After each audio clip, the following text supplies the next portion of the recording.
Imagine you are in the heart of Renaissance Rome in the year 1502. The air in the Vatican halls is thick with the scent of roasted peacock, spiced wine, and something else, the metallic taste of power.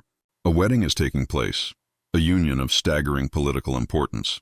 But instead of tender kisses and whispered vows, the atmosphere bristles with suspicion and ambition. The bride is Lucrezia Borgia, the luminous 22-year-old daughter of the infamous Pope Alexander VI. Though the silk drapes shimmer and the banquet tables groan under the weight of their opulence, everyone here knows this marriage is not about love, it is about survival.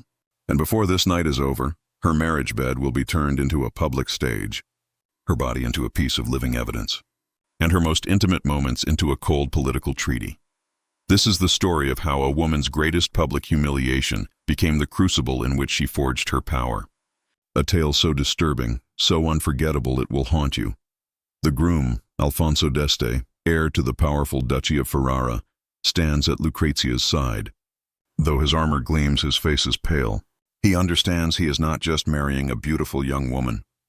He is marrying the Borgia reputation, a name stained with whispered poison, rumors of incest, and the heavy shadow of a pope who plays with his own children as if they were pieces on a chessboard.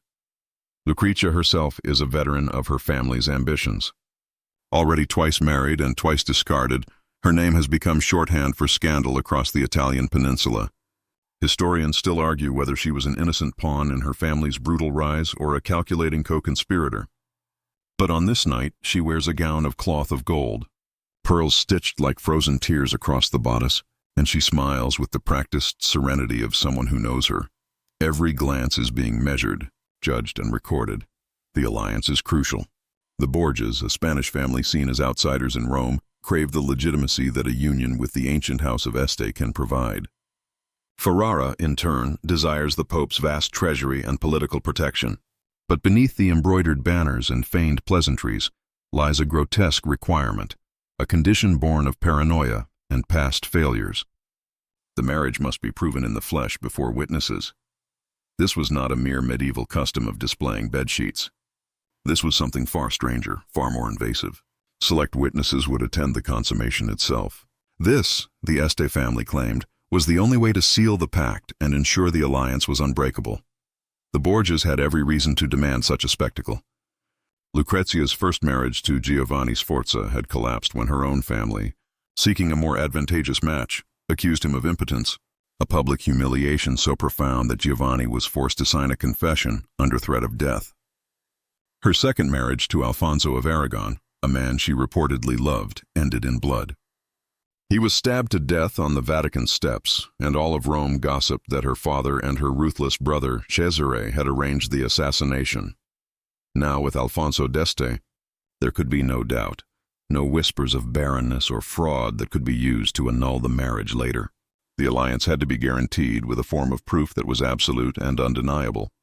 So after hours of feasting, after dancers had twirled and poets had exhausted their verses, the couple was led away, not to a private bridal chamber, but to a stage-set bedroom, where heavy velvet curtains were parted just enough for the chosen witnesses to peer inside. A priest prayed, courtiers coughed nervously, and a marriage was made, not with vows, but with verification. Imagine the scene. The chamber heavy with the perfume of roses masking the scent of sweat and candle smoke. The rustle of silks as attendants arranged the bedding with the same solemn care they would give to an altar. Alfonso d'Este, nervous, perhaps embarrassed, fulfilling his role like an actor who knows the audience is waiting. And Lucrezia, poised and serene, her golden hair coiled into braids like a crown, her smile fixed as though daring them to underestimate her. What happened that night is remembered not as intimacy, but as a cold clinical ceremony. Not once but 3 times the act was repeated under the watchful eyes of the witnesses. The whispers rippled across Italy like wildfire. Ferrara has its guarantee and the Borgia daughter has fulfilled her duty. Why 3 times? The question has haunted historians for centuries. Some scholars believe the repetition was a brutal legalistic maneuver designed to erase any lingering rumors of her first husband's alleged impotence. If one act could be doubted or faked, 3 could not. Others argue it was a kind of fertility ritual, echoing ancient superstitions about ensuring conception. Still others see it as a sheer, arrogant political flex by the Este family, a way to demonstrate their dominance over the powerful but distrusted Borgias. Whatever the reason, the protocol branded itself into history. How did Lucrezia survive such a profound humiliation? The answer is hidden in her resilience.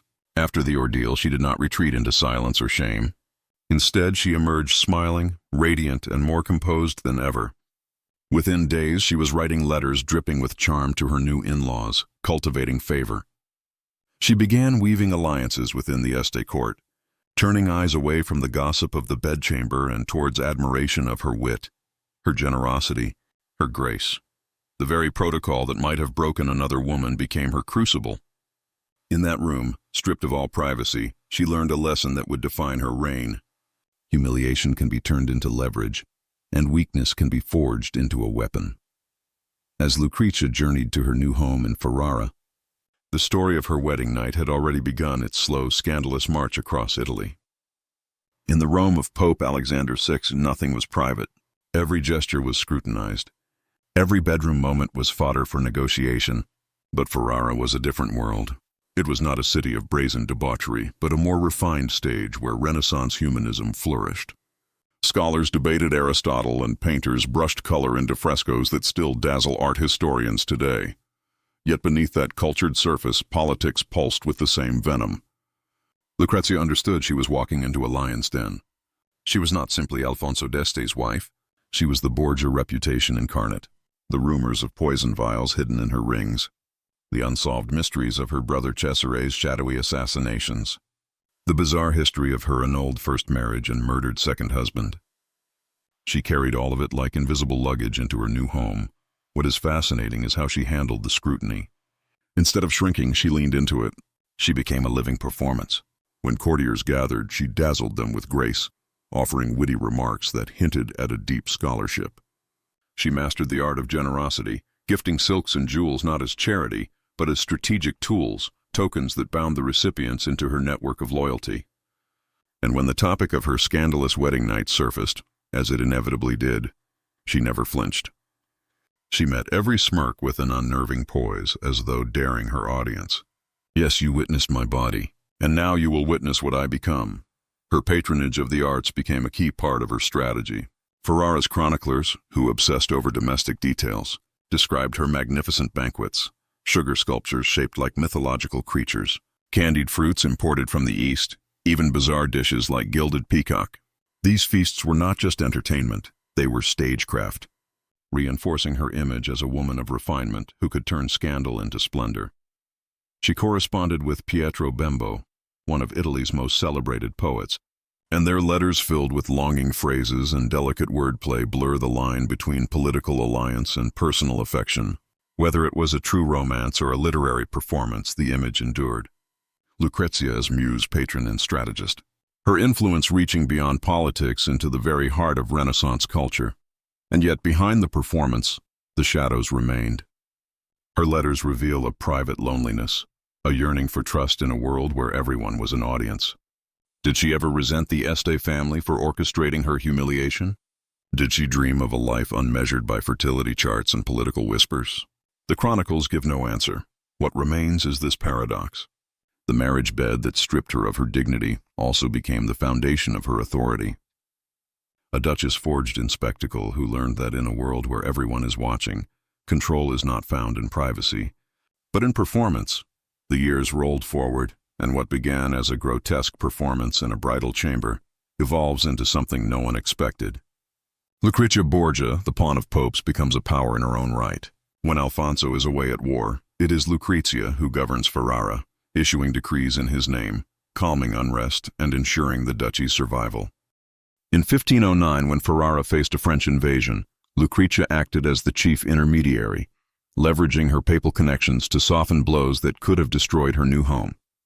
She was not wielding a sword, but her pen proved just as sharp. And yet, even in politics, her body remained the ultimate currency. She bore multiple children, and with each birth, her position grew stronger. The duchess, who had been forced into 3 witnessed consummations, now commanded respect because she had fulfilled the one ultimate demand of her era. She had provided heirs. Her subjects in Ferrara nicknamed her La Buona Duchessa, the Good Duchess. Imagine that. The same woman who had been accused of the darkest crimes of the Renaissance was remembered locally as a generous and effective ruler, a mother to her people. Forgotten history tends to reduce her to a one-dimensional villainess, but in Ferrara, she was beloved. She died in 1519 at just 39 from complications following the birth of her 10th child. As her body lay in state, the mourners who filled the streets were not gawking at a scandal. They were grieving a duchess who had turned humiliation into dignity, and now the paradox crystallizes. The wedding bed that was meant to cage her became her stage. She took what was meant to degrade her and transformed it into a weapon, reshaping herself from pawn to power. From humiliated bride to a formidable duchess whose legacy is carved in the very stones of Ferrara.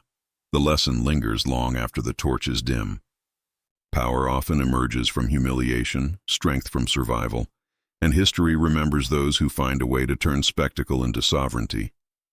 The wedding bed that once stripped her of her privacy has become her eternal symbol, not of shame, but of a terrifying and brilliant transformation.